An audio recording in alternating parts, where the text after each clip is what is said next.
사람의 영혼은 여호와의 등불이라.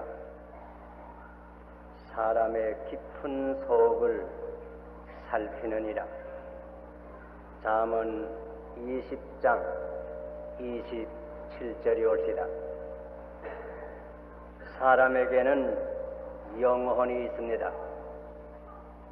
이 영혼은 하나님의 등불이 옳시다. 창세기 2장 7절에 여호와 하나님이 흙으로 사람을 지으시고 생기를 그 코에 불어넣으시니 사람이 생명이 된지라 기록하였습니다. 몸은 흙으로 되었습니다. 물질로 되었습니다. 그러나 사람의 그 속에는 산 영혼이 있습니다. 그러므로 사람이 된 것입니다.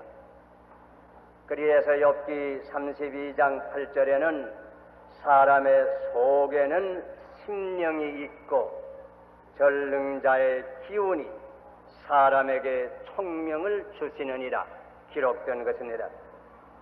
전도서 12장 7절에 흙은 여전히 땅으로 돌아가고 신은 혹은 영은 그 주신 하나님에게로 돌아가기 전에 조물주를 기억하라고 권면한 말씀을 우리가 찾아볼 수 있습니다. 사람의 속에는 영혼이 있습니다. 어떤 유물론자가 한 번은 기독교 목사에게 찾아와서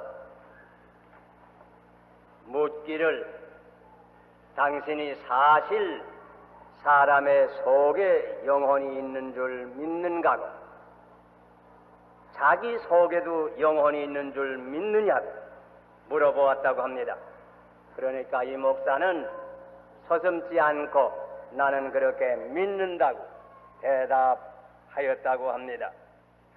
그러니까 이 유물론자의 대답이 제가 아무 대학의 박물관을 가서 구경해 보니 거기 사람을 다 분석해서 놓은 그 표본이 있는데 가령 사람의 몸에 물이 몇 퍼센트 있고 혹은 석회질이 몇 부분 있고 혹은 탄수산물이 몇 부분 있고 여럿의 종류로 나눠와서 그 실험하는 병에 다 나눠와 넣어 놓았는데 그 가운데 영혼은 볼 수가 없습니다.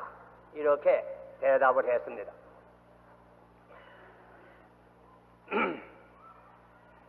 그러니까 그 목사 대답하는 말이 그러면 당신 자신은 꼭 그것밖에 없는 줄 생각되느냐 물어봤습니다. 그이 하는 말이 자기는 그렇다고. 그때 그 목사 하는 말이 그러면 나는 당신과 더 이 문제에 대하여 토론할 필요가 없는 줄 생각합니다. 그러니까 그 유물론자 대답이 그건 어째 그렇습니까? 내가 토론할 대상이 없지 않습니까? 단순히 물 몇 분자, 석회질 몇 분자, 탄수산물 몇 분자 놓고 내가 무슨 이 얘기를 주고받겠습니까?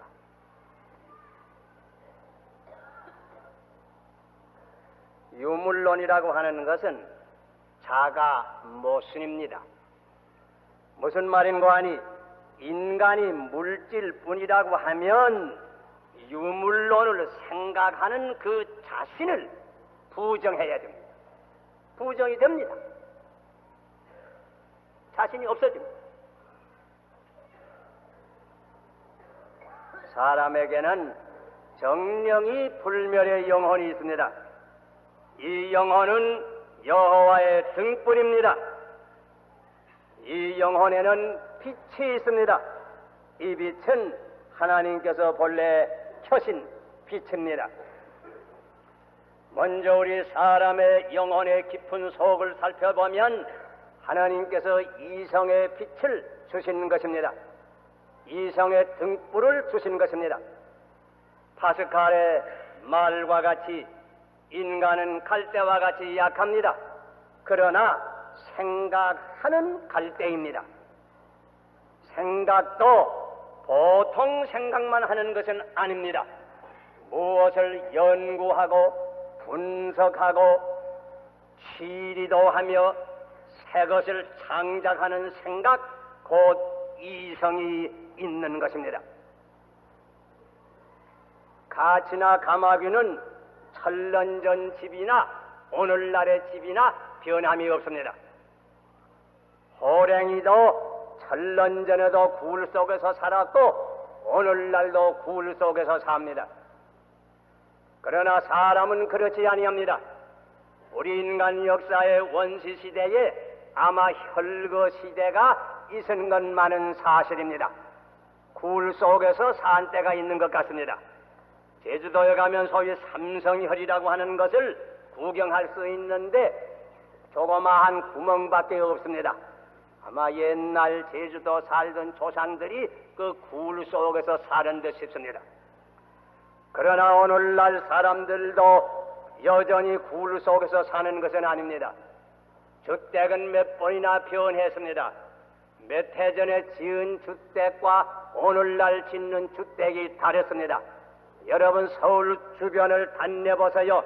얼마나 우리가 짓는 주택에 변함이 있는가. 우리 인간은 이성의 빛이 있어서 간단 없이 새로운 것을 창작하는 능력이 있는 것입니다. 이성은 과학을 발전시켰습니다.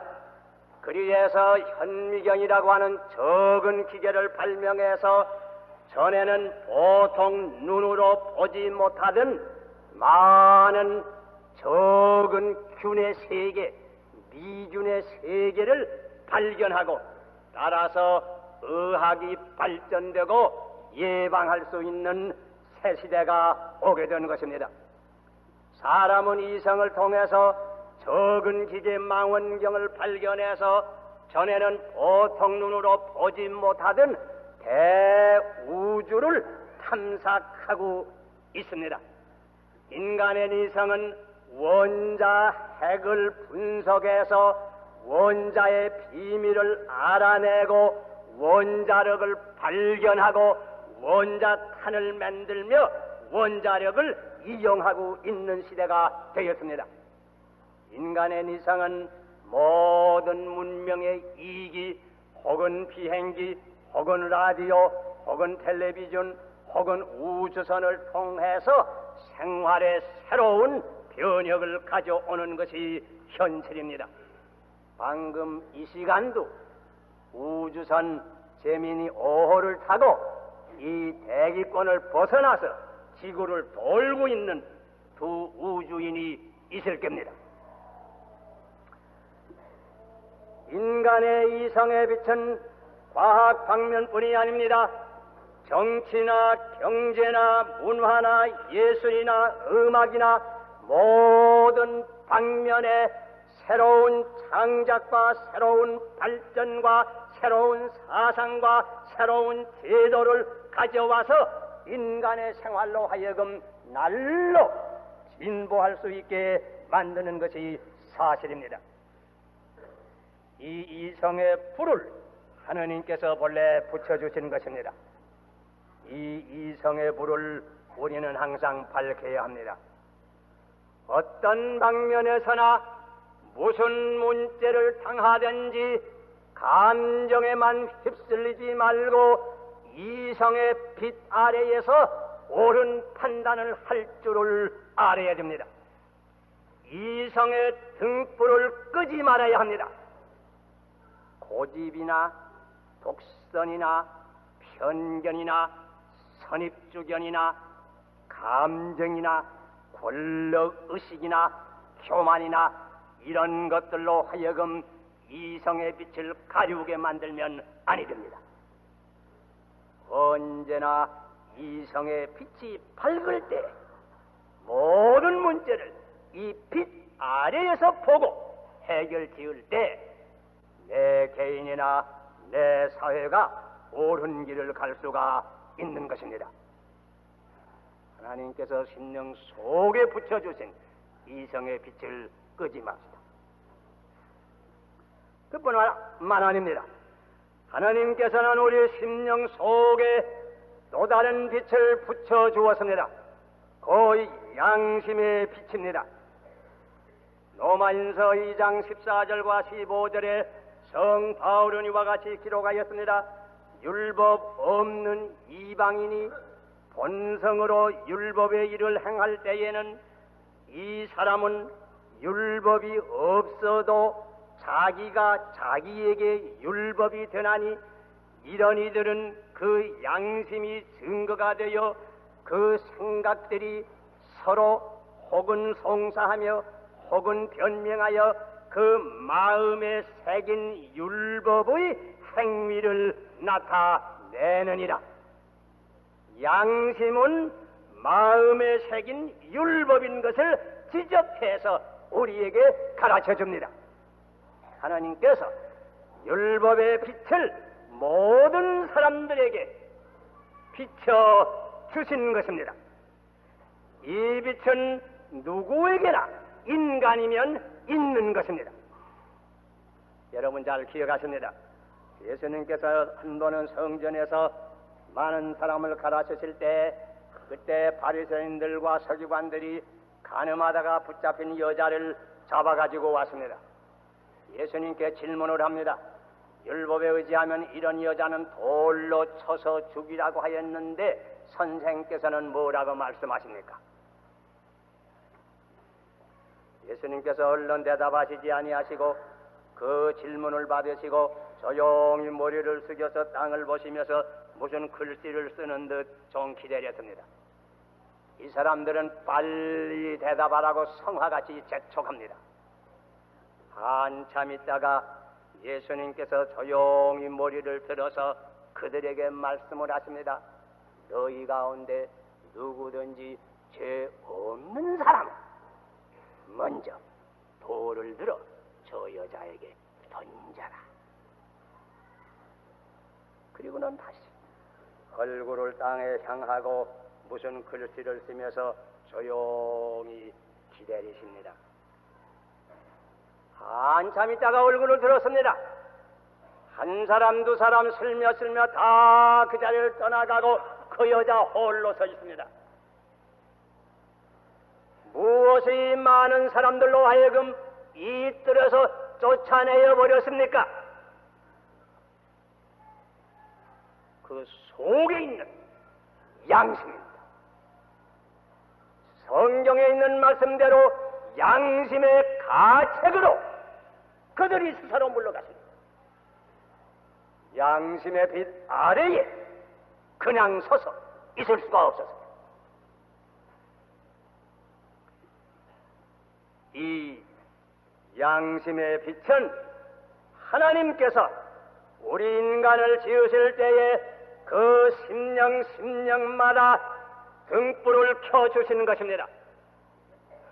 그래서 독일의 유명한 철학자 이마누엘 칸트의 유명한 말과 같이 하늘에는 별이 있고 인간의 속에는 양심, 그 도덕적 의식이 있다 하는 말을 남기게 된 것입니다. 인간은 그 심령 속에 이 양심의 등불이 있으므로 인간이 되는 것입니다. 인간으로서의 영광이 여기에 있습니다. 짐승은 그저 본능대로만 살면 그뿐입니다. 그러나 우리 인간은 그렇지 아니합니다. 양심대로 살아야 합니다. 이성대로 살아야 합니다. 고려말 위대한 충신 정포원의 시조의 일절을 여러분 다 기억하시지요? 이 몸이 죽고 죽어 100번 건쳐 죽어, 그런 글귀로 시작해서 마지막에는 백골이 진토된들 임향한 일편단심 변할 줄이 있으랴. 그 양심에 밝은 빛이 뿜는 시조입니다. 그래서 오늘날까지 우리가 그것을 기억합니다. 이것이 인간으로서의 영광입니다. 양심의 빛이 있는 것입니다. 이 양심의 빛을 끄지 아니해야 됩니다. 그런데 강한 욕심, 가령 정욕, 물욕, 권세욕, 지위욕 같은 이 강한 욕심이 어떤 때는 이 불을 흠이하자 끌 수 있는 겁니다. 한 걸음 더 나가서 이 양심이 이런 것 때문에 이곡이 되고 전도될 수도 있는 것입니다.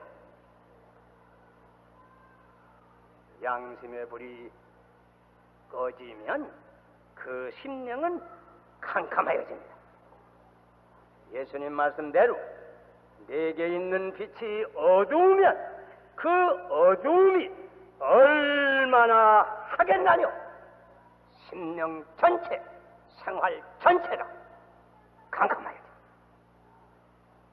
하나님께 주신 양심의 등불을 어떤 처지에 있든지 끄지 마십시오. 그리고 셋째는 이렇게 하나님께서 보낸 누구에게나 이 이성의 빛과 양심의 빛을 주신 이외에 특별히 우리 믿는 사람들에게는 한 가지 더 밝은 빛을 주셨습니다. 그것은 성령의 빛입니다. 세례 요한이 요단강에서 세례를 베풀 때에 모든 사람에게 예고하였습니다. 나는 너희에게 물로 세례를 주거니와 내 뒤에 오시는 이는 나보다 능력이 많으시니 나는 그 신들매를 풀기도 감당치 못하겠노라. 그는 장차 너희에게 성령과 불로 세례를 주시리라 말씀하셨습니다. 오순절에 다락방에서 120명 위에 성령이 처음으로 임하실 때에 불같은 혀가 갈라져서 각 사람 위에 임하였다고 하는 것은 우연한 일이 아닙니다. 불은 빛을 의미하는 것입니다.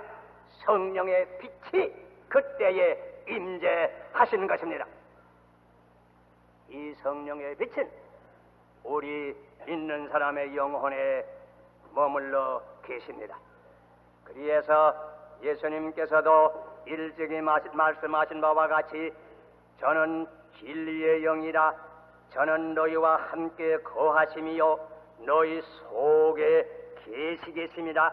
우리 속에 계셔서 우리를 인도하여 주시는 것입니다. 그래서 우리 믿는 사람의 심령 속에는 성령의 등불이 있습니다. 이 등불이 우리를 모든 진리로 인도하십니다. 우리의 모든 사생활, 우리의 모든 활동을 인도하여 주십니다. 빌립이 어떻게 어떤 곳에 가서 전도할 것을 인도하여 주시는 것입니다. 고넬로가 어떻게 회개할 때에 모든 것을 사도 베드로에게 지시하여 주시는 것입니다. 초대교회가 성령의 지도 아래 전도를 하였고 성령의 지도 아래 직분을 세웠고 모든 것을 성령의 빛 아래에서 행하신 것을 우리는 사도행전을 통해서 넉넉히 아는 것입니다. 이것은 옛날 성도만 아닙니다. 옛날 교회만 아닙니다.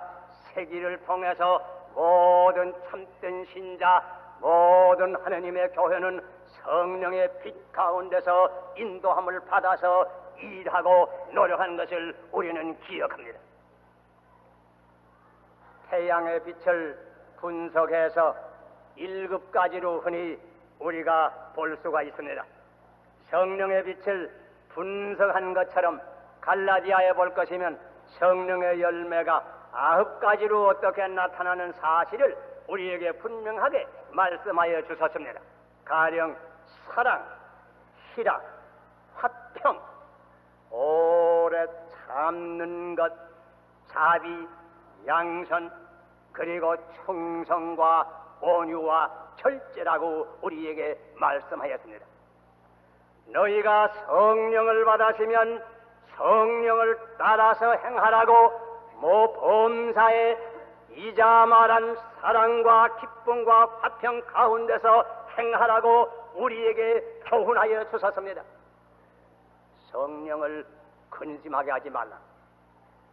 성령을 소멸하지 말라고. 내 편견이나 내 욕심으로서 성령을 근심하게 하지 말고 성령의 불을 끄지 말라고 우리에게 또한 경고하여 주시는 것입니다. 우리 믿는 사람의 심령 속에는 이 성령의 불이 꺼져서는 아니 되겠습니다. 사람의 영혼은 여호와의 등불입니다. 우리 사람의 속에 여호와의 등불이 있습니다. 여기 앉은 우리 하나하나는 내가 여호와의 등불이라고 하는 것을 기억해야 할 것입니다. 예수님께서도 우리에게 친히 말씀하여 주셨습니다. 너희는 세상의 빛이니 산 위에 세운 성이 숨기지 못할 것이요 사람이 불을 켜서 말 아래 두지 아니하고 등경 위에 두어 온 집안 사람들에게 비치느니라. 이와 같이 너희 빛을 비춰여 너희 착한 행실로 하늘에 계신 너희 아버지께 영광을 돌리게 하라고 분부하시는 것입니다. 사도 바울은 에베소 서신을 통해서 이렇게 우리에게 권면하셨습니다. 너희가 전에는 어두움이더니 이제는 주 안에서 빛이라. 빛의 자녀들처럼 행하라. 빛의 열매는 모든 착함과 의로움과 진실함에 있느니라. 성경에 보면 우리 신앙생활을 다름질하는 경주에 비유해서 가르친 때가 많이 있습니다. 사실 우리 신앙생활을 보면 다름질하는 것과 같습니다. 한 가지 더 기억합시다. 다름질하되 촛불을 들고 다름질하는 촛불 경주라고 하는 것을 우리가 알아야 합니다. 우리가 다름질할 때에 어떠한 일이 있어도 촛불이 꺼져서는 아니 되었습니다. 촛불이 있어야 내 갈 길을 바로 볼 수 있겠습니다. 촛불이 있어야 다른 사람에게도 빛을 비추어 줄 수가 있을 것입니다. 여러분, 촛불 예배에 참여해 본 분이 아마 다 계실 줄 압니다. 촛불 예배를 보게 될 때 처음에 촛불 하나에 불을 켜면 아주 그 불빛은 미미합니다. 희미합니다. 그러나 다른 초에 그 불길이 번지고 또 다른 초에 그 불길이 번져서 한 촛대에 붙은 불이 둘에 이르고 셋에 이르고 열이 되고 스물이 되고 쉰이 되고 백이 되고 아니 방 안에 1000명이 있다고 할 것이면 온 1000명 사람의 초에 촛불이 다 붙을 때에는 온 방 안을 밝히는 큰 빛을 나타내게 됩니다. 우리 하나하나의 촛불이 비록 적지만은 우리 하나하나가 다 이 촛불을 밝혀서 우리의 생각, 우리의 말, 우리의 행동이 이 어두운 세상에서 빛이 된다고 할 것이면 어두운 세계를 능히 밝힐 수 있을 것입니다. 오늘날 우리 한국 사회에서 되는 모든 일을 볼 것이면 이성의 불이 희미하여집니다. 양심의 불도 매우 희미하여집니다. 어떤 때는 이성의 불이 아주 꺼지지 아니하는가 염려가 됩니다. 극한이 극한을 대하고 감정이 감정과 결투하고 있는 이러한 시대입니다. 성령의 불은 말할 것도 없습니다. 이와 같은 때 우리 믿는 사람들이 어디 있든지 이성의 불을 밝혀줘야 될 거예요. 어떤 환경에서든지 양심의 불을 밝혀줘야 될 겁니다. 어떤 처지에서든지 우리는 조용히 성령의 지시를 기다리고 성령의 지도 아래에서 내 자신을 살피고 내 생각을 살피고 내 말을 살피고 나의 모든 행동을 규제하여야 될 것입니다. 사람의 영혼은 여호와의 등불입니다. 우리는 이 등불의 책임을 바로 해야 되겠습니다. 기도하십시다.